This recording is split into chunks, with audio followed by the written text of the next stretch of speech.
had asked me and I have told him I have no problem. All right. So about questions and answers, how would you prefer? Whether you can have it at the end or as and when you go? Whichever way you want, we will do it off. I have absolutely no problem for that. Okay. Whichever way you want the questions, we will do it off that way. Okay. All right. So whenever they want, they can even Interrupt stop you, ask the interrupt question. you, and then get things clarified. Only thing is, let it be a streamlined, not everybody every time, and it should not become a sort of. Sure. Okay. Then. Okay, doctor. Thank you very much. And then kindly start off, and then we will see how we progress. I'll share the screen then. Yes. No, before we start, Yes. may I request everyone to mute yourself, because I can see some are not muted. It may cause some disturbance, so that's why. Naresh, if Thank you you. want them to speak, ask questions in between, and they should know to unmute and then ask question, right? Yes, that's all. That's all. It can be done. Yeah, it can be done, I think. Okay. Is the screen seen? Yes, doctor. Can you see? Yes. We are able to see. Okay. Okay, then we'll start again. Yeah. I consider myself as a part of RRI now. That's my privilege, I think. But anyway, I thank Naresh and for all his efforts to bring all of us in again together for something to learn. Every one of us will be learning. And then the COVID task force of RRI. I again thank you people for inviting me to give this interactive session. We are going to have an interactive session so that we will understand better rather than didactic lecture. But I'll just go through as Naresh wanted it. I just have a very few slides. We'll go through the slides, and following that, I think we will have an interaction. Then this is purely, I'm talking about home isolation protocols. Because beyond that, when patient needs a hospitalization, that's not in our purview, because the intensivist and the COVID specialist have to take care of those patients. And that's entirely a different entity. I'm not touching upon that, but what we need to know, because unfortunately this time in the second wave, a lot of our staff have become positive, and a lot of anxiety, a lot of questions, a lot of things are there among ourselves. So to clarify, I try to clarify, I think I'll be able to do it and give a clear picture of what is home isolation, when we have to do, and what's our responsibility in home isolation.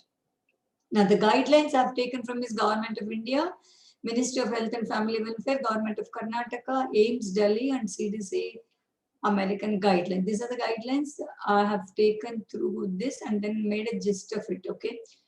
Now, my talk will be on home isolation, eligibility for home isolation, requirements for home isolation, monitoring and follow-up of these patients, when to stop home isolation, and an attenders who are there looking after these people in home isolation, what precautions they need to take.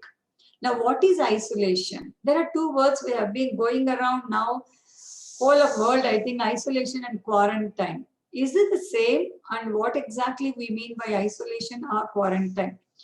Now, the first thing is, who has to be isolated means a person is kept away from all other people, has to be separately kept.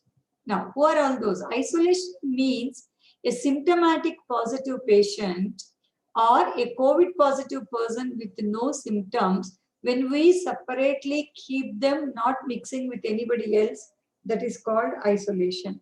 Now, then what do we mean the word quarantine? That is all the primary contacts. Suppose I am positive today, my people in the house, they are called primary contacts. Though they may not be positive, they are absolutely asymptomatic, but they are primary contacts. Because I am positive and we are all in the same house. So those people, when we isolate them, that's called quarantine. I think we know that, but anyway, to clarify it again. Should be at home, yes. Both quarantine as well as isolation needs them to be separate, even in the house, separately in a separate room. Can they attend to their work? Yes, nowadays everybody is working from home. So work from home they can do if they are fit. Quarantine people, definitely yes, because they don't have any symptoms, they are not positive, they can work from home. But whereas the isolation, when they are patients, that is, they are COVID-19 patients, if they are fit to take up the work, they can do. Otherwise, no, because a lot of rest we advise them. So if they are not fit, probably they may not take up the work. Monitoring, yes. Quarantine people, we go on observing them to develop symptoms because they may become positive anytime. So we ask them to observe themselves for symptoms. And here they are positive. Anytime they may become from mild to moderate to severe. So we check them every day. All the vitals, we'll see what all we need to check in them. The duration, see, this isolation is 10 days. Since positive test, our symptoms appear. This is important for us. From the day of onset of symptom, or they have the test is given, from that day they have to be in isolation for 10 days. Whereas for quarantine people, 14 days they have to be from the day of exposure. They have to be isolated, okay? The 10-day recovery is for the isolation people, 10 days completed since the symptoms appeared. No fever for the last 3 days without use of any Dolo 650 or paracetamol. All other symptoms have improved. Then we call them that they have recovered. This is the CDC guidelines we have. Now, before going into home isolation, all corona individuals. Doctor, one second interruption. So when they are quarantined, you advise them not to move around within the house. Yes.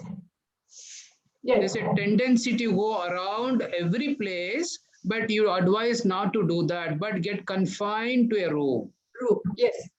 Because they can become positive anytime. If they become positive, there's every possibility that other people in the house can become positive. So that's the reason why when we say quarantine, strictly they are restricted to one room in their houses. Thank you. Okay. Hope it's clear. Okay. Now, how do we select the people for home isolation? That's what we need to know. So the person is positive, then we have to categorize them into asymptomatic. That is absolutely no clinical symptoms or signs, no temperature, no rise of pulse rate. Saturation is perfect. They don't have any symptoms. That is asymptomatic people, but they are COVID positive. And then mild cases, that is mild symptoms like fever, upper or lower respiratory tract infections, body pain, cold, throat pain, myalgia, all these things will come under mild symptoms. And here, of course, you have a loss of smell, loss of taste, all these things come here. The moderate symptoms require hospitalization, needing oxygen therapy, refractory to initial therapy, or they develop pneumonia. Those patients are called moderate. Severe is needing ICU therapy. They go for the respiratory distress syndrome. Okay, they go on to ventilator, non-invasive or invasive ventilatory support. Very severe cases are multi-organ dysfunction, need immunomodulatory therapy or cytokines, like they go on to anticoagulants and interleukin-6 inhibitors. Lot of drugs we'll be using, and here the prognosis is very, very guarded in this period. Okay, now the two main things, how do we categorize this? One is the symptoms. That the main two things which we take to categorize them is respiratory rate and oxygen saturation.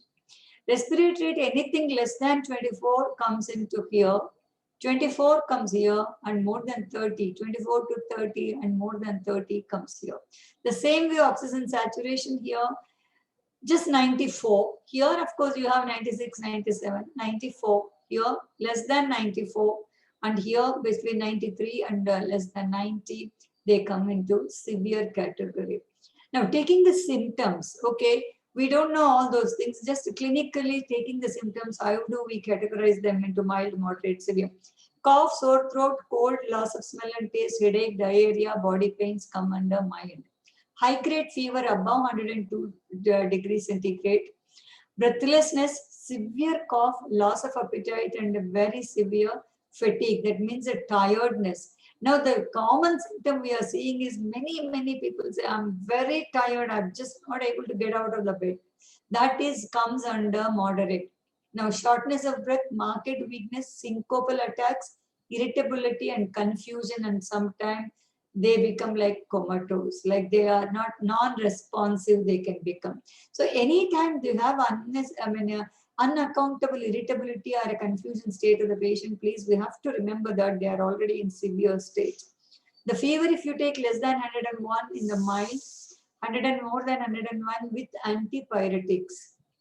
That means Dolo we are giving, but still the temperature remains here. With antipyretic 101, without antipyretic 103, temperature comes under category of severe. Now taking the oxygen saturation at the room air, by room air, not giving oxygen supplementation, more than 94, 90 to 94 and less than 94 with comorbidities also. Any comorbidities they have like diabetes, hypertension, cardiac disease, immunosuppressive status, cancers, all these people come under category of high risk. The respiratory rate, as I already said, less than 24, 24 to 30 and more than 30 comes under severe. Then chest X-ray, that is somebody takes an X-ray, normally will be in the mild, 1 to 2 zones. There are about 4 or 5 zones are there in the X-ray, 3 zones in the right lung, 2 zones in the left lung. 1 to 2 zones are involved is the moderate, and more than 2 zones if it is involved, now it is called a severe case. Now, these are the, of course, I don't need to go into the details. I think here, these are the investigations we do and the reports, how it will be. CRP, just if somebody wants, they have a report, CRP less than 20 is normal. Okay, 20 to 50 will go up and then more than 50 will be severe. Okay, so less than 20 is a mild cases, we needn't have to worry. That's, I think. D-dimer is again, these are the only 2 things which is recommended now. Ferritin and all we are not doing routinely. D-dimer, 0.5 micrograms per ml will be mild. 0.5 to 1 is the moderate and more than 1 is severe. Now, home isolation now, when once we think that the symptoms we say that they are mild, we have to home isolate. What are the eligibility criteria for home isolation? Now, setup needed for home isolation and monitoring during home isolation. These are the key aspects we will deal with about as far as home isolation is concerned. Now, eligibility is asymptomatic and mild cases. Unfortunately, this was in the first wave when we had, this was what we were talking about, home isolation. All other people we were pushing into COVID care centers or the HDUs, and of course, when they need ICU, we used to send them to ICUs. But unfortunately, now the situation is very, very bad and we don't get any beds. So what is happening is even in moderate cases, we are trying to manage them in the house. That is latest. So I have not put it here. Yes, moderate cases. That means who need oxygen supplementation. Those people are also being monitored in the house until they get a bed, hospital bed. But strictly speaking, asymptomatic and mild cases are all should be managed in the houses. Facilities, what facilities should be available in the house for them to have a home isolation? Separate room with attached bathroom and a well ventilated room should be there, because the ventilation is very, very important. The fresh air and fresh sunlight in the room should be there for them. So such a room, if they have attached bathroom, so that 14 days they needn't have to come out of the room. That should be the availability. And there should be an attender, caregiver should be there. A lot of people, what is happening is they are alone. The moment they become positive, they are panic. They send off their families to the neighbors or their villages and they are staying alone.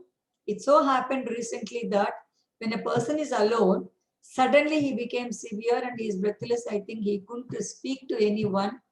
And then the neighbors had to break open the door and then they have to take him. And he was in a very bad situation with severe breathlessness and hypoxia, and he has been taken to hospital. So home isolation, we always insist when we triage them and when we counsel them, we ask them, who is there in the house? Is there somebody to take care of you in the house? We ask them. If they say, no, I'm alone, we always put them into COVID care centers. So individuals should not be, positive individuals should not be at home. They may say they're absolutely asymptomatic, nothing, because you are asking us to be at home. We are at home, doctor. That's what they say. No, but they can suddenly become serious. So some caretaker should be there in the house. That is the requirement. Now, age above 60 years with comorbidities should have a proper evaluation before allowing them to HI. These people just, we say, we don't evaluate them any further, clinical evaluation, that's all, symptoms and all. We'll see, and then we categorize them into home isolation. But here, a proper evaluation is needed before advising them for home isolation. But it is not so now. Now, even at 78 years, we have been advising them home isolation only. They are diabetics, they are hypertensives. We know that their hypertension, diabetes is under control. The moment they say it is under control, we say that they can be in home isolation. Immunocompromised patients should have proper evaluation before deciding on home isolation. That means HIV positive patients, cancer patients, and autoimmune diseases like SLE, rheumatoid, all these people are immunocompromised. Before advising them home isolation, we need to evaluate them thoroughly and then only advise them home isolation. Then who has to go for the hospitalization? Moderate and severe cases need hospitalization. Mild cases progressing to moderate or severe, of course, they also need hospitalization. Now, what is a person who is put on home isolation? What is his or her duties? To isolate oneself from other family members, to stay in a well-ventilated room, should not come out of the room for 14 days. The patient should wear surgical mask whenever he needs to talk to the people in the house. He needs to wear a surgical mask. Warm water gargles, steam inhalation to be done twice daily. Patient should drink plenty of fluids and to take adequate rest. But there is no food restriction. Anything, what he feels like and what is their culture, accordingly they can eat the food. There is no restriction to the food. And we advise them to have a respiratory exercises and proning to be practiced. This they have to learn to prone themselves. That is better. Whenever they are positive, though they are asymptomatic, better is for them to start practicing proning. We'll come to proning what it is. Frequent hand washing to be practiced. Consultation with the physician every day. Must have a home physician, like in RRI now I am there, and then Dr. Sanjay Rao is there. People will be talking to us every day. Of course, Dr. Archana also. Like that, some of the physicians whom you are, your family physician, say probably, have to be have to be told about the situation. Like what we say is, every patient, I tell them to put a chart. BP, if they have a monitoring, automatic BP monitoring apparatus in the house, otherwise be pulse, oxygen saturation, and temperature. And 6th hourly, that is morning once, as soon as they get up, afternoon once, evening once, and night once. Just record it and keep it on a paper. And next day morning, you please send it to us. So we will see that. And we will know how you are progressing. That's the way I say monitoring charts have to be made, and they have to be sent it to their doctors every day, because asymptomatic people in the second week, many of them will become symptomatic, many of them will become severely disabled. Okay, severe symptoms they may develop. So we have to be very, very cautious until they finish 2 weeks of isolation, because in that 2 weeks, they can, after 2 weeks, it's very unlikely, though we have seen few cases, but very unlikely to become severe, to develop severe symptoms and become serious. So at least 2 weeks, they should not take it light. They have to be very, very cautious, and really, really, they have to monitor themselves every day, ritually and meticulously. They have to monitor the pulse, temperature, oxygen saturation. The patient should have thermometer, pulse oximeter, sugar and BP monitoring facilities. If they have in the house, it's right. Or if they don't have sugar, especially for the people who are diabetics and old age, elderly people. Okay, BP monitoring facility, if they are not there, we don't advise them. They cannot come out of the house. If they have, well and good. Now, self-monitoring, what they can do is be blood pressure, pulse rate, oxygen saturation, and temperature. And the other most important thing what I want to talk about is 6-minute walk test twice daily. What is this 6-minute walk test? That means we need to have minimum what we need to possess for this test is pulse oximeter. If we have a pulse oximeter, morning, maybe after his breakfast or something, put the pulse oximeter and see the oxygen saturation. If the oxygen saturation, note down the oxygen saturation, say 94 it is, okay. Now take a walk in the room, same room, walk for 6 minutes. Keep the time 6 minutes.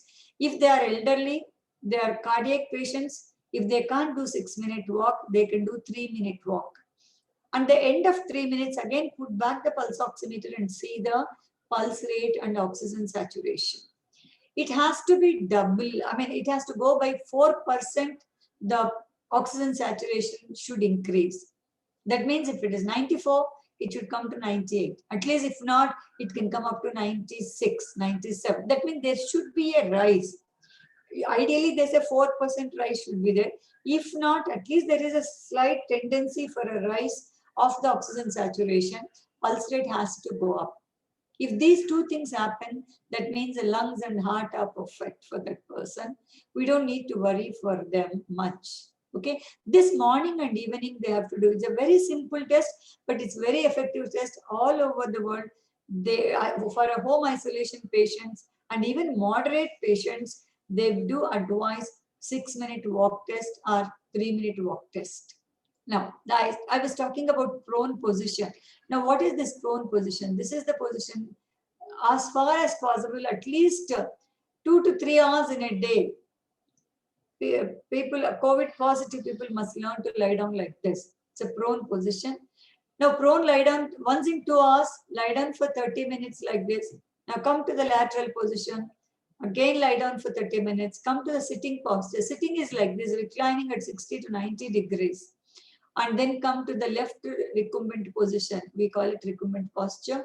Recumbent position and lie down for 30 minutes. Every 2 hours, probably if they can do this, okay, that increases the lung capacity and oxygen saturation. That's what it is. 30 minutes to 2 hours, lying down. It depends on how much ever they do. See, even nowadays, what is happening in intensive care units, these patients are monitored in the phone. They are ventilated. See, they are connected to the, there's a tube and they are ventilated. Even a ventilation is done in prone position now. This is the one pillow under the chest, other pillow under the hips, and the belly is free. And the patient here, if you want a small pillow, can be given to the head also. And this position, if they can lie down with the hands like this, or to the side. Hands can be to the side also, like this here, keeping to the side, or this is like swimming position, we call it, this position, whichever is convenient. In this position, if the positive patients maintain themselves every day, if they do, I tell them to do 30 minutes, at least 30 to 40 minutes, 3 times a day. If they can lie down, their saturation will not fall and they can maintain a good saturation. That's what they say scientifically, what happens in the lungs when it is ventral position. When you take up the dorsal position, most of the lung gets aerated. Very small part maybe, but here dorsal position, see, almost 1/4 of the lung is not aerated. Same thing, blood flow also increases here. Okay, now caregiver duties. What are the caregiver duties? They have to wear the mask, frequent hand washing, to use gloves for handling the patient. If they need to handle the patient, like senior citizens are there. Many people are talking when we counsel them, fathers are there in the house, especially 80 years, 90 years, they can't walk around. So if they have to handle those patients, they have to wear the gloves and the mask to avoid contamination with the patient's body fluids and secretions. This is very, very important for the caregiver. As far as possible, what we say is, if it is a youngster and can manage themselves independently, such people, we say the food also, you keep it outside the room, put a small table outside the room, put on that, and even their glasses, plates, everything, they have to wash and they keep it for themselves. It should not be mixed with the other things in the kitchen. So that's the way we isolate them. And the caregiver has to take care. Whenever they need to talk to them or look at them also, they have to have a N95 mask. This is not the masks which otherwise people wear. Cloth mask, no. This is N95 mask they need to wear. Now the treatment and investigations. These are the investigations which are already going on around, depending on each institution. They do CBC, that is the blood counts, NLR, that is neutrophil lymphocyte ratio, CRP, D-dimer. These are the most popular now. Liver function, renal function test, and interleukin 6. Now, to whom we have to do these investigations?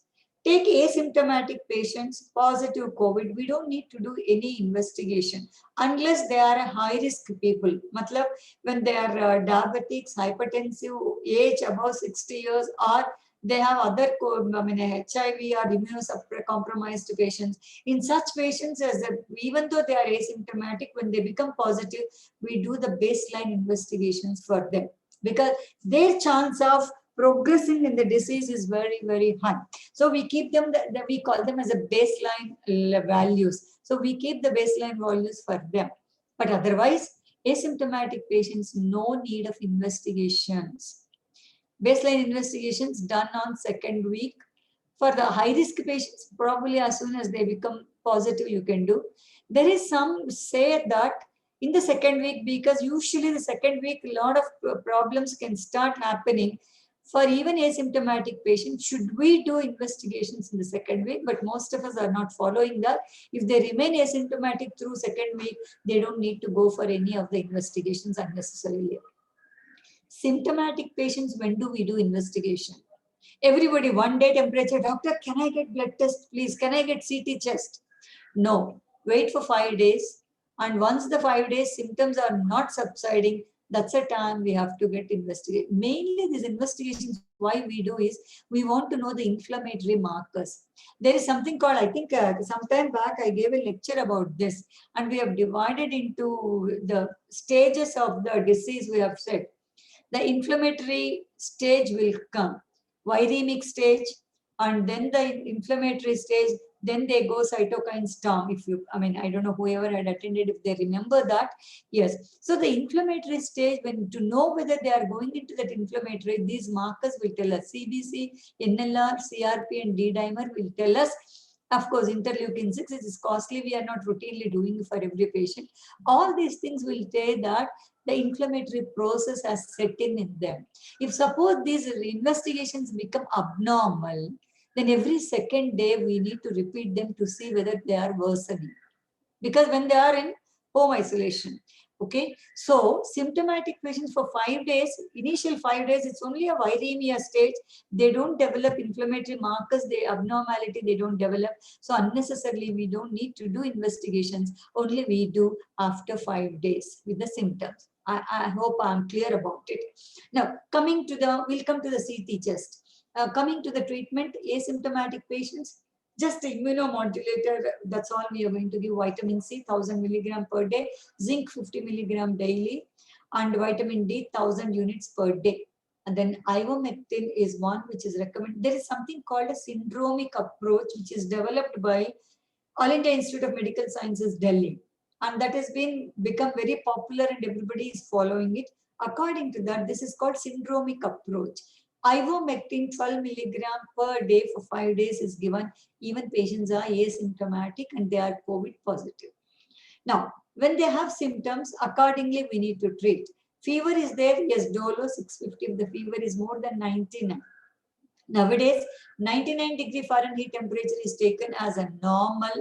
Okay, not 98.4, 99 is also taken as normal. If it goes beyond 99, plus Dolo can be given. Now, the other thing about the Dolo is, suppose the patient has got 100 or 101 temperature. Some doctors recommend Dolo 6. Whenever you have temperature, you take a Dolo. That's not the way it has to be done. Once they start the temperature, probably we need to go depending upon the degree of the rise of temperature. Suppose it's 102, 103. Keep them on 6th hourly Dolo 650 milligram. Immaterial whether the temperature is coming down or not coming down for 3 days. That really will help us. If suppose the temperature is only 100 degrees, now keep them 100, 101. 8th hourly Dolo 650 can be given for them. That means 3 times a day. 8th hourly we have to give them. If we give them, the temperature will be controlled. For 2 to 3 days we need to give. Not when you get temperature, they get 103 temperature, they get a Dolo, it comes down and again it starts coming. And what happens is psychologically patients get demoralized with that temperature. So we need to be very, very careful when you are prescribing Dolo for them. And cetirizine, of course, throat pain, throat irritation, cold, sneezing, anything, cetirizine 1 tablet in the night will do. It's really good, doing good for them. And if they have cough syrup can be given. Now, this is added by the AIIMS. Budesonide inhalation, 800 micrograms twice daily if fever and cough are persisting for 5 to 7 days. Anything less than 5 days is okay. Fifth day, if still there is a temperature, lingering temperature, that they say that recommendation is this is the steroid inhalation, very minimum dose, 800 micrograms twice daily, morning one and evening one. This is really working well. The steroid starting early is working well. So the progression is little slowed down and it is delayed. Now, the steroid therapy, as said, this is high-grade fever with severe cough for more than 7 days, they say. This is for the oral steroid, not the inhalation steroid. I'm talking about there is something called a oral steroid therapy or injectable steroid therapy. That is one for high, moderate and severe and very severe cases. And also to the patients who have got a high-grade temperature, more than 101, persisting for 7 days, in spite of the dolo being given, and a severe cough is there for 7 days, then those people are also being given the steroid. But the caution for the steroid is should not be used in asymptomatic patients. Mild symptoms less than 7 days, it should not be used. CT score of less than 8 with a disease duration of less than 5 to 7 days, it should not be used. And viremia phase, especially, I told you in the beginning itself, first 5 to 6 days is viremia phase, that is high fever and normal CRP and CT. Those patients, it should not be given because immunosuppression will occur and patients will succumb to the disease. So this discrimination has to be there. That means the doctors have to know this very clearly, when to start, when not to start. And this is dangerous if you give when it is not indicated, and it is very helpful and life-saving when it is given in the right time. That's about the steroid and the CT, high resolution CT thorax. Now everybody says first thing, can I get a CT scan done, please? No. 5 to 7 days from the onset of 5th day from onset of symptoms, or 7th day, sorry, now 7th day, 5th to 7th day, depending upon the severity of the symptoms, 5th or 7th day, it has to, suppose the patient is having fever and cough for the last 3 days, but still we don't recommend CT because early if we do, there will not be lung changes. So it will give a false assurance to us that, oh, there are no lung changes, it's okay. But they develop lung changes only after 5th, anyway, between the 6th and 7th day. So only we have to do on a symptomatic patients, 5th or 7th day, we have to do depending upon the severity of the symptoms. When patient develops breathlessness or low saturation, the 4th day he develops, suddenly he becomes breathless or saturation goes down. If it is 92, 93, we don't need to worry up to 90. But below 90, yes, definitely he needs a CT. Persistent cough or wheezing, and no need of repeating CT after patient recovers. Then they want to know, can we get one more CT where the lung is clear, doctor? They ask. No, lung will not clear for nearly 3 months. The patches in the lung will persist for 3 months, I believe. So there is no point in getting a CT done before that. So we don't need to do CT for them, repeat CT. Now, next question is, okay, we have been managing them in the home isolation very effectively. Now, when do we get stop this home isolation? Discharge from isolation is asymptomatic patients 10 days from the day of testing, symptomatic patients 10 days from the onset of symptoms, and 3 days prior to stopping it, patient must be free of all symptoms. I think I'm clear about it. See, 10th day is today. When I have to say, okay, you can move around and go out of your room, prior to that day, today if it is 13, from 9th onwards, 9th, 10th, 11th, or 10th, 11th and 12th, the patient had to be absolutely free of all the symptoms and he or she must be feeling all right. That is very, very important. Well-being has to be felt by them for the last 3 days, and they should not have any symptoms for the last 3 days. Then 10th day, they can be discharged from isolation. For hospitalization then, that means we are trying to cut down on home isolation and we are shifting them to the hospital. When to seek a medical attention and the hospitalization, difficulty in breathing, dip in oxygen saturations, persistent chest pain, or mental confusion and drowsiness if patient develops, immediately patient has to be shifted. We have to discharge them from the home isolation. We have to stop home isolation for them, and we have to step it up their care, and we have to shift them to the hospital. Okay. So these are the points to ponder around. Our RT-PCR is the recommended test. No more antigen test, because this virus is a mutant virus. Now what we have, this will not be positive for antigen test. So antigen test is not recommended at all. False negativity of the RT-PCR is also observed now in 30% of the people. Even RT-PCR will be negative. That doesn't mean that they are not COVID positive. Negative RT-PCR with clinical pictures suggestive of COVID to be considered as COVID. Now we say if the clinical picture is there, they have to start treatment. And if the clinical picture is little more severe, we have to get a CT scan done for them, even though RT-PCR is negative. No need to repeat RT-PCR after finishing isolation. This every one of us must remember, but everybody is doing repeat RT-PCRs to know, because this RT-PCR may remain positive up to 3 months. So there is no point. We do it and suppose it is positive, then we are in confusion whether it is the reinfection or whether it is a persistent infection. Why the persistent infection? That means are they infective? No. After 14 days, they are not infective, but the dead virus will be, replication of the virus will not be there, but the dead virus will be there in them. That gives RT-PCR positivity. Second week is more critical. Asymptomatic patients can become symptomatic, and they cannot, asymptomatic patients cannot take it light, and they have to be monitoring themselves until they pass through the second week. Early steroid therapy causes more harm than good. So arbitrarily steroid should not be used in all of them, but when it is necessary, it is life-saving. Thank you very much for patient listening. Thank you very much, Doctor, for your highly informative and up-to-date information, which we all are in need of at this moment. Okay, so can you take questions from the participants? Yes, please. Okay, so request to our participants, be one at a time and be slow, and then doctor can address each one of the questions and then try to clarify. Or they can look in the chat box, you can see the chat box and answer the question. They can do even that. Okay. 3 weeks after first vaccination, I tested positive for corona. When should I take second vaccination? Second vaccination is after you recover. This is 3 months now, the latest. Before that, we used to say 6 to 8 weeks. Now, latest is after 3 months of your becoming normal, 3 months after.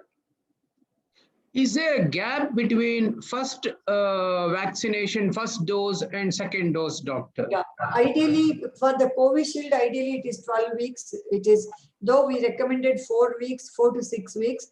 Now it was extended to 8 weeks. Now it is, they say it is 12 weeks is better. The antibody formation will be much, much better if you take a 12th week. Rather 8th to 12th week is okay, but not less than 8 weeks, the interval. For Covaxin? Covaxin, they say 4 weeks, but that also can go up to 8 weeks. Okay, because of the shortage of vaccines these days, if it gets delayed, is there any, what is your comment on the delayed vaccination? It's okay, so we can't help it. More delay, we don't know what happens. But up to 12th week, 3 months delay, more than that, it won't be delayed. By June, probably all of us must be, again, the vaccine must be coming back for the service. So 3 months, it will be okay. June, if it comes, okay, 3 months will be there for them, then they can take it. Okay. More delay, what happens? Nobody has done any study on that yet. Okay. Okay, so a question from my colleague who just came back home after undergoing treatment in one of the hospitals. His question is the following. I am recovering at home after hospitalization. I am advised to 2 to 3 liters of oxygen for some more time at home with spirometry. Please do share do's and don'ts for the week ahead of me to manage my external oxygen input. I have no comorbidities. Okay, so if they ask you the oxygen, how you are taking the oxygen, you have to know whether it's a cylinder, it is a concentrator, 3 liters of oxygen, yes, okay. And one thing is, if you are using the cylinders, then you have to see the oxygen goes through, okay, through the water. It should not be used. Water should not be used for the oxygen circulation, because before you take the oxygen, it goes through the, usually distilled water has to be used. The tap water should not be used because that is causing fungal infections if you are using a cylinder oxygen. Okay, if your dry oxygen should not be used, it has to go through the water and then you take the oxygen, usually with the cylinder oxygen. If you are using a concentrator, there is no problem in that. It is inbuilt everything, you can take the oxygen. But how long every day you are advised to take oxygen, that's important. It is every whole day you have to be on oxygen, or intermittently you are advised to take oxygen, you must do. And the best thing is, one more thing which I didn't say is about the pranayam. All people can, not only the COVID positive, all of us can do regularly morning and evening 15 minutes breathing exercises, which will really, really help us. And you also can do pranayam and use your spirometry and see how much you can do with the spirometry. That will give you a good indicator. It is a good indicator of your liver, a lung function. So you can use it. And the precautions you have to take is, be careful if you are using cylinders in the house, because oxygen is highly inflammable. And you have to be very careful with the fire around, like gas opening when the oxygen cylinder is on, and there's some short circuits in some way, and somebody is, letting this one matchbox. All these things should not be done, because oxygen is a very highly inflammable gas. So when you're keeping the oxygen cylinders in the house, and once you use it intermittently, if you are using, you must tightly close the cylinder before using any of these things, gas, or letting this one, in the puja room, lighting the lamp, all these things you have to be very, very careful. Yeah, can I speak for a while, Doctor? I'm Uday. I'm the Yes. one who asked you this question. Yes, Is it please. okay? Yes, Yeah. please. Right now, they have asked me to be on oxygen for almost 24 hours. Okay. But the doctor said that after 8 hours, I can start testing whether I can remain without oxygen. It Okay. is a 2 liters per hour. Okay. And I find that yesterday, for example, I tried for 25, 30 minutes. I could go without oxygen safely. Great. But today, being the second day at home, I Mm. didn't want to try it. I just being a bit careful, I tried on. I do Okay. spirometry very well. I have absolutely no problem because I have been a pranayama a trainee from a long, long time. Okay. So my only question is, how do I manage Clean up, my clean up. inputs so See, that I keep becoming better? What Okay, is the I way tell to you. do it? I tell you, every day what you are without oxygen, the interval you go on increasing slowly. Okay. If you can be without oxygen, your saturation is maintained, say, for 1 to 1.5 hours. That means you are okay. You don't need oxygen. Okay. Okay. But Okay. having said that, you try. Say 1.5 hours you have tried. Okay. Second, I'll say after 1.5 hours, I'll see my saturation. It's just falling a little bit. Take oxygen, and the duration of oxygen supplementation you reduce, and the interval without oxygen you go on increasing gradually. Anyway, you are not going out for work now because you are depending on the oxygen. So you do that, okay? And for yourself, you will be knowing, and spirometry shows it's a good means you are in that. Probably your oxygen supplementation, what you need is not there, or it is very minimal. This is another one thing you have to be, psychologically you are dependent on that, because for a long time you are in the oxygen therapy in the ICUs. Okay, so you have to wean off slowly, reduce the oxygen supplementation in time, increase the interval without oxygen slowly every day, and you are the best master to decide about it rather than we telling you. Yeah. You modulate it nicely, plus proning. If you can do proning, if there is no contraindication for proning and you can do proning, it will keep your oxygen saturation without falling. And I've been doing it for one patient in the home. She was 92. She was panicked Then I said prone. Anyway, we can't get beds now for her. Now she has improved her oxygen saturation to 97, 98%. She's very happy. Please do proning. Thank you, doctor. Maybe I will talk to you more leisurely tomorrow. Sure, Very sure. kind of you for all your inputs. Oh, Thank not you very at all. much. It's my pleasure too. Yes, should cardiac patients with arrhythmia had gone through coronary artery angioplasty age more than 60 proning? Yeah, that's what I was telling. These people will not be doing proning, but they can do reclining posture, which I have shown. That can be done. Under lateral decubitus positions, if they can manage, they can do. Otherwise, best will be for them reclining 60 to 90 degrees. But proning, yes, we don't advise them. Okay, if they have, but if they can do, yes. Can a person with allergy, something, I saw something there. Yes, Chana matadrolo. Can a person with allergy, some kind of take vaccination? Allergy is one of the contraindication for vaccine. If you are allergic to any other vaccine previously in your life from childhood, it is a contraindication for vaccination. That's one of the contraindications. How to differentiate between sinusitis related cold and COVID cold? Now, everything is COVID unless proved otherwise. Of course, sinusitis, what you will have is, you will have a tenderness on the face like here, and then if you press here, that is called a frontal sinus and maxillary sinus, we say. Here is the maxillary sinus, here is the frontal sinus.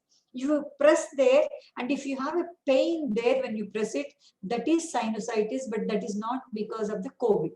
That's one symptom. That is one sign, we call it. So we see sinusitis, we diagnose only by doing it. Okay, if you can do for yourself and then see that there is a tenderness, it is sinusitis, may not be related to COVID, but whatever symptoms, these symptoms are throat, nose, and then mouth. Any symptom, unless proved otherwise, is COVID right now, unfortunately. Someone is tested positive in home, then family members should definitely quarantine themselves, even if their RT-PCR test is negative. See, this is a good question. If suppose they don't do RT-PCR immediately, suppose the person is positive today, yes, they quarantine in the house. The person is isolated, other members of the house are quarantined, under quarantine, and if they don't develop any symptoms, 7th day, 5th day, they have to get a RT-PCR done. And if it is negative, repeat it on the 8th day. If it is negative, they are free to go around. That means after that, they will not become positive.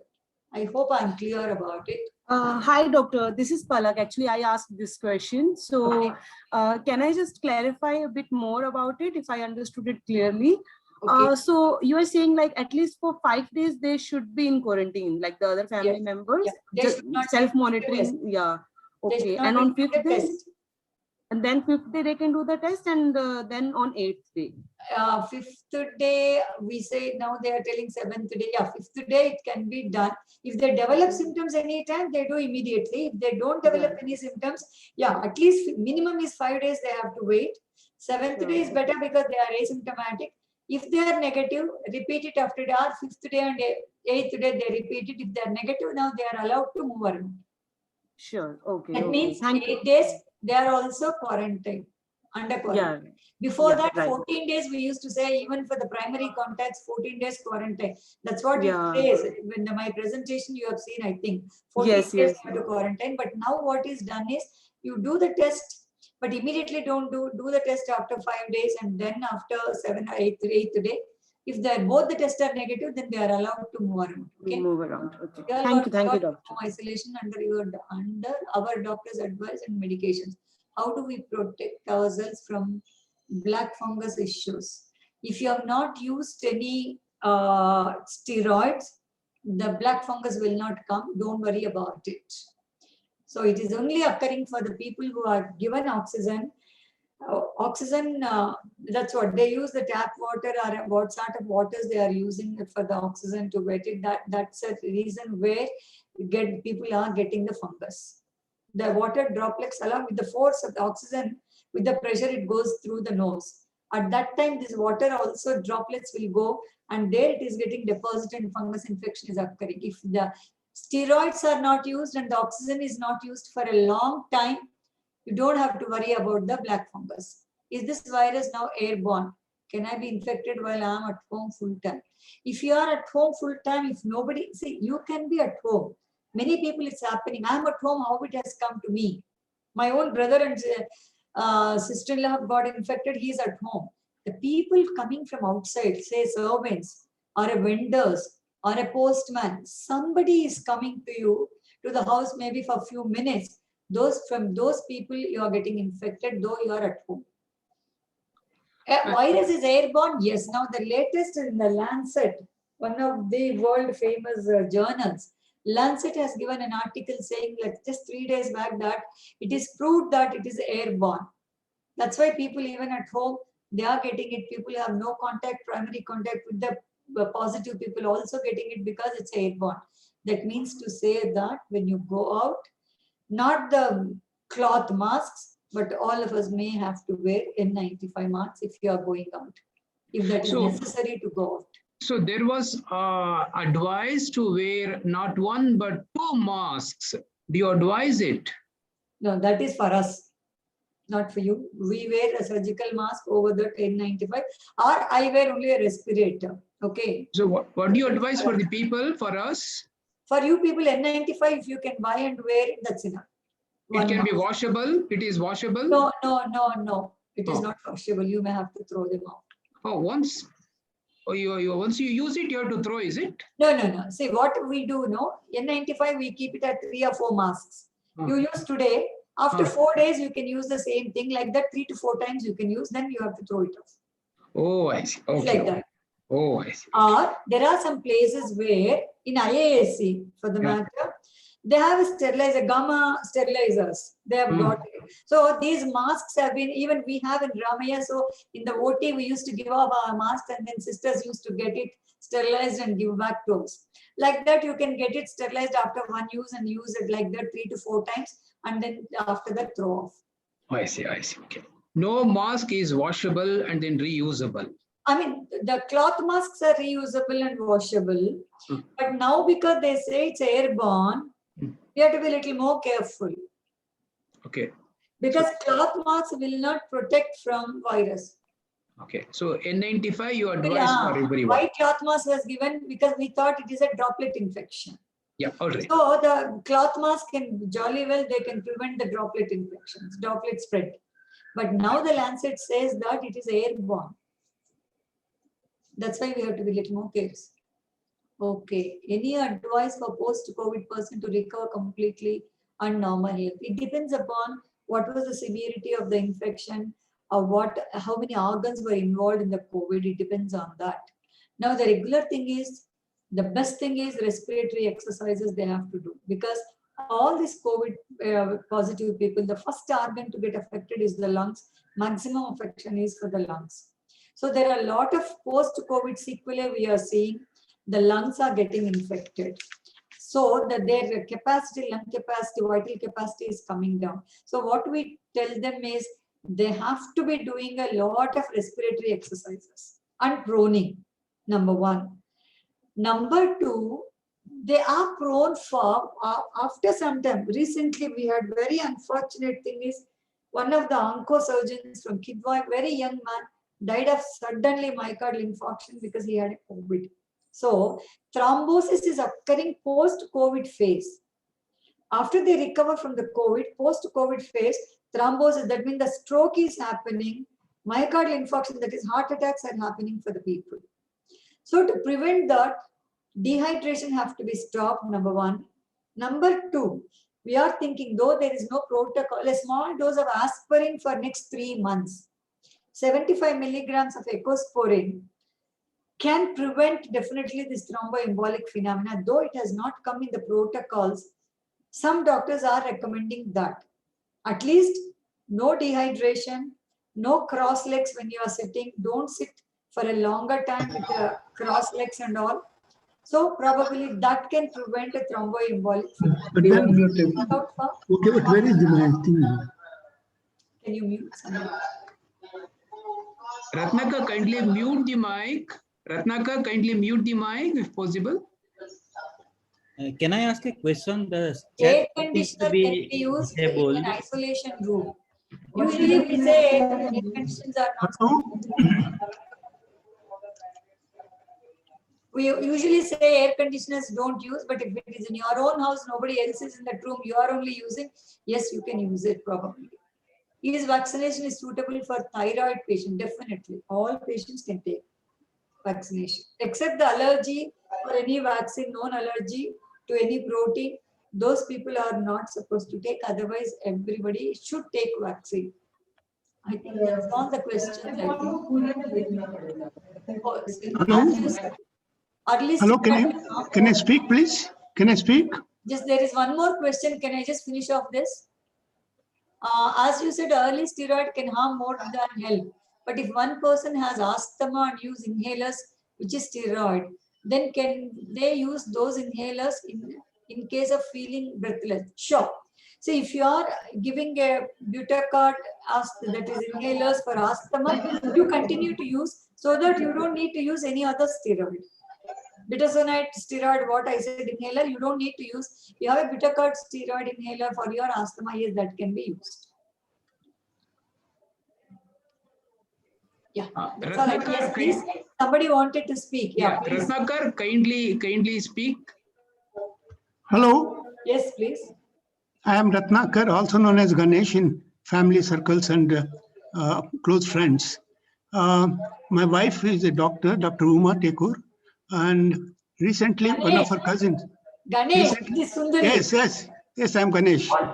Recently, one of her cousins, she had to take them to the hospital, and that gentleman and his sister-in-law and her sister got tested, and the gentleman turned out to be positive. Okay. So her exposure was only for about 1 hour. She had taken both the masks comfortably and very carefully. She didn't speak with anyone. And then after coming home, she had a bath and other things. And she's very particular of going and having a bath whenever she goes out, come back and take out all the things. Now, what happened was after that, when we told about this boy turned to be COVID positive. So Uma thought we must get tested. So RT-PCR. All this thing happened about 8 days back because we could not get the RT-PCR test done for some reason or other. That was done 2 days back, and we are yet to get the reports. Is there anything, any specific precaution that we should take from that time the result comes to now? That's my question. No, you are isolating yourself from the moment the test is given, that means you are suspecting either you had a primary contact or if you had symptoms. That means the day you are given test, from that time onwards, you have to isolate yourselves because she has an exposure. So Ganesh, you have to isolate yourself from Uma. Okay. Okay. So both of you together could not be there. Isolate yourselves in each different rooms. Both of you can be there. That's a thing. You take precaution and don't go out at all. Until we don't go out at all. Yeah. We are not gone out anywhere. I think today you will get the result, no, Ganesh. You have to get the result today. We have stayed in our own place, taken all the precautions. There are no servant maids coming. Yeah. We are doing our job, That's all. and there is no problem whatsoever so far. Yeah, that's all. We are awaiting the results. RT-PCR results we are awaiting. Oh, it will be negative. Okay, there is nothing to be done till then. Yeah, nothing to be done. Only isolate yourself from Uma. That's all I want to tell you. Because Uma had exposure, you didn't have exposure. So Uma has to isolate herself from you. Okay, she has also taken the RT-PCR. She took the RT-PCR also. Yeah. We are awaiting the results. Yes. That's all you Thank need to do. Nothing else. Okay, thank you. Okay, Ganesh. Can I ask a question regarding the N95 mask? Yes. Yeah. See, from where should I buy a N95 mask? And am I sure that if I buy N95 mask from a pharmacy, it's not fake, or how reliable it is? Because all the big companies like 3M, etc., those masks are not available. And if I just call a pharmacy, they say that, okay, it's some company, but which is called known. Amazon, I think. Yeah, but then again, Amazon, how am I sure that they are not? Companies you have to see. Yeah, but even companies, how am I sure that they are not selling fake masks? Because there must be a lot of That I cannot say. In India, anything can happen. I can't say. If you are so worried about it, N95, you wear 2 masks. That's all I can tell you. So is it a surgical mask and on top of a cloth Yeah, mask would be surgical better mask on actually? that N95. You put it. Okay. Okay, sure. Thank you. That's why, you know, I use respirator. Whenever I go, I use respirator. So where do I you don't get have- it from? Respirators you can buy anywhere. Respirators are available. No, that's a respirator. N95 respirator mask only I was No, asking. you don't need a respirators, I think. For yours, say for us, because we are directly exposed to the patients, we use respirator. If you see one thing I tell you, if you have an N95 mask, you maintain the social distance. Okay, you will not get infected. That is not there. I see you shake hand with the people, to stand very close to them, sometimes shoulder to shoulder. I mean, still I see all these things. If you strictly maintain your distance of 6 feet and you wear a N95 mask, I guarantee that you won't get infected. Okay. You don't need respirators. Respirators are only for us because when we operate, sometimes the patients may be later become COVID, and then we see in the OPD patients, and then later after 2 days, my patient is who had to come for delivery. I had seen 2 days back, and she's positive now. When I have to admit her for the delivery, all this will happen for us. That's why to be careful is I use, because of my age, I use the respirator whenever I go out. But what's the difference between these two? Because all Respirators have got inbuilt filters, okay, and it covers you the whole face except your eyes. That's Okay. difficult for you people to wear also, and you can't speak. People can't listen to you when you speak. You have to be really shouting. Okay, all that. There's a filters, so that fills all the air will be filtered in that, and we periodically change the filters. Okay. That is not for you people. You people, you take the N95, and if you are very particular or you are very anxious about it, use a surgical mask over that N95 mask when you are going out. And keep maintain the distance and keep the sanitizers. By chance you touch somewhere something, just sanitize your hands. Okay. That's why from the day one, everyone is telling us frequent washing, sanitizing, keep the distance, keep the distance. We don't follow those things. That is a problem with us Indians. Today I just went out to drop my daughter. I used to have seen it is a lockdown, and the streets absolutely the same traffic what you have before lockdown. I pity, and no human being in India has got the responsibility. What else the government can do? Now we say government has failed. Lockdown is strictly imposed, and what the people, I just saw her today. We just went to drop her because she has to go to the hospital. She's on COVID duty 24 hours today, so we had to went to drop her. So I mean, the people are just freely going around in the vehicles, walking on the streets, just like in a normal time. And what do you call it?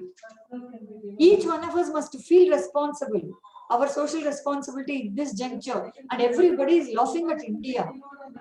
They are pointing fingers at us that we have utterly failed this time. Why? It's because all of us, we just don't follow.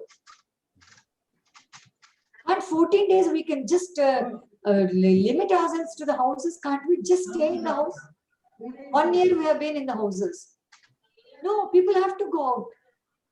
That's the reason why it is spreading like hell in Bangalore. Okay. Okay, doctor, I have a question. It's a very simple question. See, we have already passed 1 year after seeing COVID, and we were, in the very beginning, waiting to see whether it is COVID or not because of similar symptoms like flu. Okay, have we improved on that after 1 year? Can we do how early we can detect COVID? I told no, any flu-like symptom is COVID now unless proved otherwise. Because the virus is very virulent. In the first wave, you see all of us have escaped without getting infected. Take my own family. This time, second wave, most of the family members got infected. Okay, this virus is very virulent. So any symptom, see, I counsel every day about 10 to 15 patients, COVID patients. We go through the symptom. Just I had some cold for 1 day, just 99 temperature for 1 day. I have throat irritation, I must say, doctor, but I just got COVID test done and they are positive. This is that virulent now. You don't understand because we understand because every day I deal with these COVID patients every day. 3 to 4 hours I'll be counseling them and triaging them. That's why I know any mild symptom, unless proved otherwise, it is COVID, please take it. Either it is a fatigue, just unexplained tiredness, or a cold, throat irritation, cough, temperature. Temperature definitely. And diarrhea.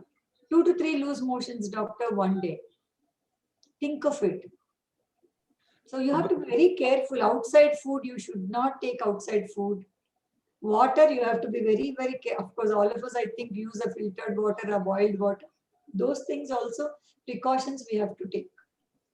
Yeah, so very first day you get any of these symptoms, get in touch with the doctor and then you follow them. Yes. Okay. Follow. Yeah, thanks. No, 2-3 days, doctors are giving some medicine for the cold cough. Then 3 days, if it is not subsiding, then they are getting the test done. But what happens is in these 3 days, yes, you don't get a test done. I think last time we spoke about it. 5 days is the incubation period. The test may not be positive for 5 days. So you have to wait for 5 days, even though you have mild symptoms, to get the test positive. So people do second day, oh, it is negative. But one thing I give you is whenever you get any symptom, just isolate yourself, thinking that maybe COVID positive, maybe negative, so that we are not infecting others. It is not for our benefit also, but it is the others' sake now. That is our social responsibility. You have some symptom, mild fever, people won't tell it out. They'll be moving around. When they become very sick only, they are isolating themselves. No. Before you get any symptom, 2 days before you get any symptom, you are infective. That means imagine how the infection is spreading. So whenever you have symptom, don't do immediately the test, but isolate yourselves, please. We have to isolate ourselves. Then after 3 or 4 days, we have to get the test done. That RT-PCR will become positive. Think I'm clear? Doctor, I have Naresh, can I ask a question? yeah, please. Yeah, a slight confusion regarding this testing business. So the small confusion that I have is that, so what I understand that if you think you are exposed, you should isolate yourself, wait for 4 to 5 days, get yourself tested. Yes, please. Option 1. Option 2 is if you start to see your first symptoms, which is, for example, let us say fever, mild fever, or so if the mild fever is there, should we still wait for 4 to 5 days, or if you already got mild fever, then you should start testing yourself? 3 days you can wait, or you can get it done also. You may be positive. Sometimes some people may not be with the symptoms. Yes, you will be positive. Okay, but even with the mild symptoms, suppose you have a 103 temperature and severe body ache and all, I'm sure you are positive. You can get that day, you will get positive result. Suppose a mild temperature of 99, nothing else is there. Okay, you feel tired, but okay, you are able to manage yourself. But isolate yourself, but wait for 2 more days and see. Okay, I understand. then you get it, so that it will be definitely positive with one. If you are positive. So if the symptoms are mild, you should wait for about 3 to 4 days. If symptoms are severe, so the definition of severe would be 102°F temperature. You can get it. Or severe fatigue, okay, feel breathless, or 102, 101, above 101, temperature is there for 1 day also. You go and get it, you will be positive. But a mild symptoms, they may take 2 more days for the test to be. That means, see, it is called CT. They will give you a result called CT. That is called cycle threshold. Okay, if the cycle threshold is low, that means it is say like 17, 15 and all. That means you have a high viral load in you. That means with a very dilution, small dilutions itself, your viral load is detected and your test becomes positive. In mild symptoms, when it is there, that means your viral load may not be very high.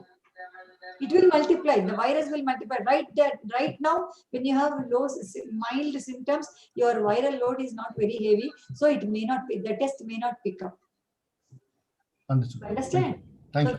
Because the virus starts multiplying in us for about 8 to 9 days. After that, the multiplication stops, and the dead virus will be there in the body for some time. That's why we say after 14 days we are not infective. But still RT-PCR can be positive. That's why we say don't repeat the test once you finish 14 days of quarantine or isolation. Oh, so you are saying that that even if you are asymptomatic, after let's say 8 days or 9 days, if you take a test, you will show positive. Because the virus numbers have increased. Yes. That's why please don't repeat after 8 days, 9 days. People are very anxious. I know the other part is a psychological aspect of it in home isolation. I thought I will touch it, but I didn't touch it. Okay. A lot of people are going through a lot of anxiety. First thing is we have to be, home isolation means the disease is mild. And a positivity and a calmness will improve our immunity. Anxiousness, depression, irritability definitely brings down our immunity and we'll succumb more to the disease. So everybody must be, it is easy to say, I know that, but still we have to try to compose ourselves and say, okay, doctors are there and their directions are there and it's only mild. I have no other problem, so I will become all right. All is well. So that's what we need to tell to ourselves so that our immunity will be maintained and we will not become severe in the process of the disease will not become severe in us. So that is very, very important. And the psychological aspect and the counseling has become a big issue now for the COVID patients. Why don't you advise? Can you ever advise media not to scare? That's what I wanted. I wanted to tell all of you. See, we have no role to advise, or we have no control over the media. What I advise sincerely all of you is, please stop seeing news in the morning, afternoon, evening. Especially in the morning, don't switch on TV or radio or newspapers or in your mobile the news. Please don't look. Instead of that, you put on some bhajans, some nice Carnatic music. If you listen early morning or some bhajans, if you can hear, if you want to hear, or something, whatever it is, or some jokes or some movies, some serials. I'm asking everybody, go and see some serials and movies and the TVs and computers rather than listening to them. This is seriously, every doctor is advising everybody. Sorry, I wanted to bring that. I just forgot about it. I didn't put a slide. Please don't see the TVs and news. No news for us. Anyway, we are at home now. There is no need of any news for us. Don't read anything. Don't try to update yourself with the latest news. It is of no use, but it is really, really demoralizing of all the people. Please don't do that. Sarbari Bhattacharya has raised his hand. If you can ask questions, kindly go ahead. Yeah, this is Sadik actually. So I wanted to know what is the prospect for vaccinations of kids in India? This is Covaxin. People have started 2 to 16 years. Their trial has started.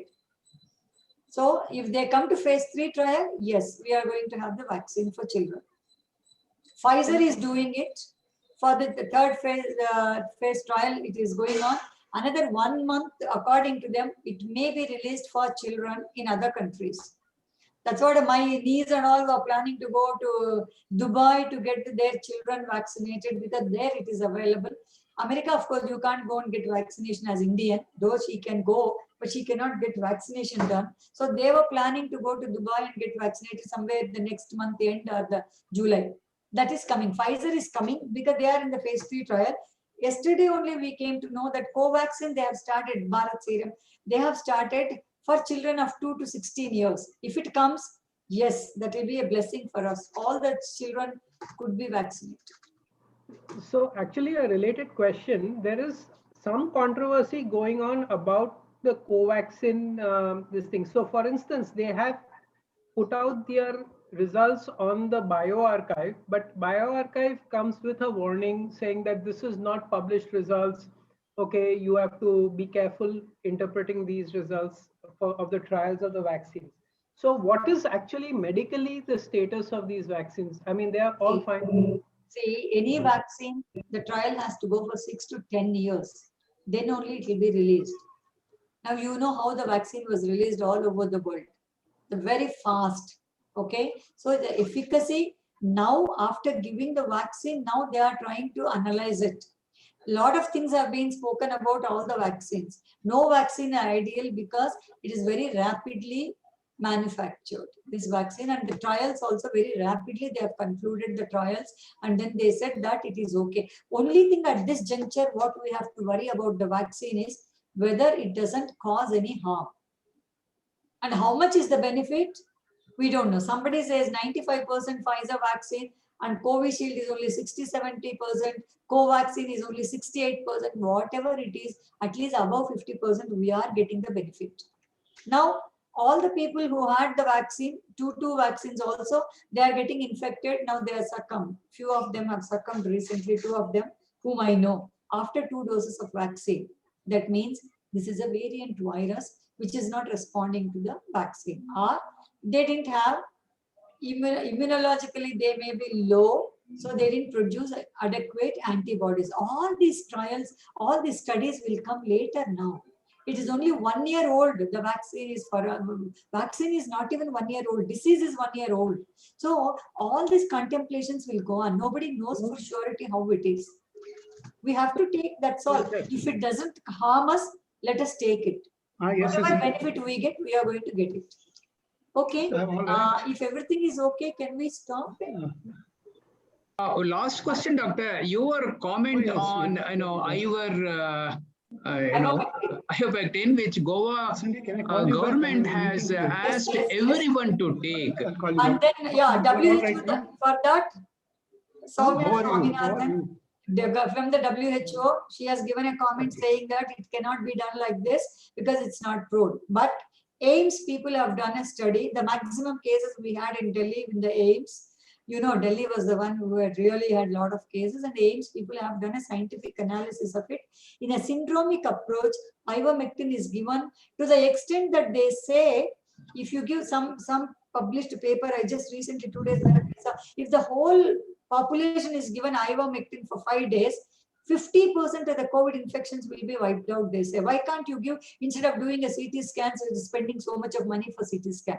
That's one of the comments, one of the papers have come. But when Goa declared that, immediately from the WHO, Swaminathan, she is an Indian, from ICMR, she has gone to the WHO now. She gave a statement saying that, no, it cannot be given like this. Ivermectin is also not to be proved. Okay. So that is immediately the controversial statement came. But Indian, as far as I know, AIMS protocol, syndromic approach, ivermectin is there. And you believe us, we all have taken prophylactically ivermectin. We were never positive, but all of the people in the house, we have taken ivermectin. Except the children and pregnant ladies, it cannot be given. We don't give them. But otherwise, all of us have taken ivermectin. So you can say. So you advise? Yes, I advise. I am advising. Now, whoever is on home isolation in our RRI family, I have advised. Sai Samiti, who are with me in a home isolation, I have done. My own cousins, my brothers and sisters who are on a home isolation, I have given them. Not as a precautionary medicine. Yes, it's as a prophylactic medicine. It's given as a prophylaxis. And positive people, we have given. Home isolation people also, we have given. Okay. Doctor, one last question, Raghu Yavani here. Oh, no, Doctor, what about objects? Should we follow the same procedure what we did last year, that we need to keep them aside or wash them or something like that? Yes, Ani, now it is more, much more. Much more it is now. No, it's so virulent vaccine. No, you have to follow all those precautions. Having a bath as soon as you come home from outside, keeping the clothes, wash the clothes off. Okay, keep the objects for 48 hours minimum outside. That's why don't take anything. Don't have any ornaments. Please, I tell ladies, don't take the bags now. From a big bag, I have come down only to all my ID cards are in my car. I take only one pen and mobile and go. Even mobile, sometimes it's only fast rounds in the hospital. I'll keep the mobile in the car and go and come back. Okay, thanks. Okay. So proning can be done even by general public, which will help.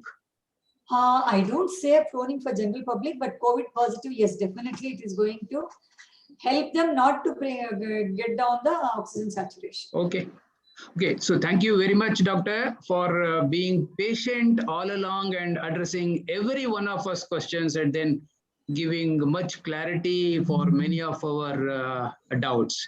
Thank you very much on behalf of RRI and all staff. Thank you very much. Okay. Oh, I'm also consider myself as a RRI family member. Okay? Absolutely, absolutely. And Look, as a customer, I'm just telling you that is all. you don't need to Doctor. thank me at all, but if it is useful, I'm happy. I'm happy if it is useful. Absolutely, Everyone. absolutely. Any Okay. questions people have can write to you and then get those things No, they are clarified, isn't calling it? me. See, my number is given. Okay, Sachin has given the numbers on email to all the members of the RRI family. So Okay. they call me. okay, And anytime, today only first time, I think I was very busy somewhere and I said that you call me later. sure. I didn't take her call. Otherwise, anytime anybody is ringing up, I'm taking their calls and I'm explaining. And please, please be composed, have confidence, don't get anxious and don't get depressed with this is a real tough time. The whole world is going through and we are also going through, and we all together, we will sail through this with a minimum problems, and we will come out of it, I feel. But please follow all the instructions. Thank you very again, much. Naresh, Thank you and very the much. team. Yeah, yeah. Thank you very much, doctor. Thank you very much. Bye. Thanks a lot, doctor. Can I leave? Oh, yes, kindly, kindly. Thank you. Yeah, thank you very much.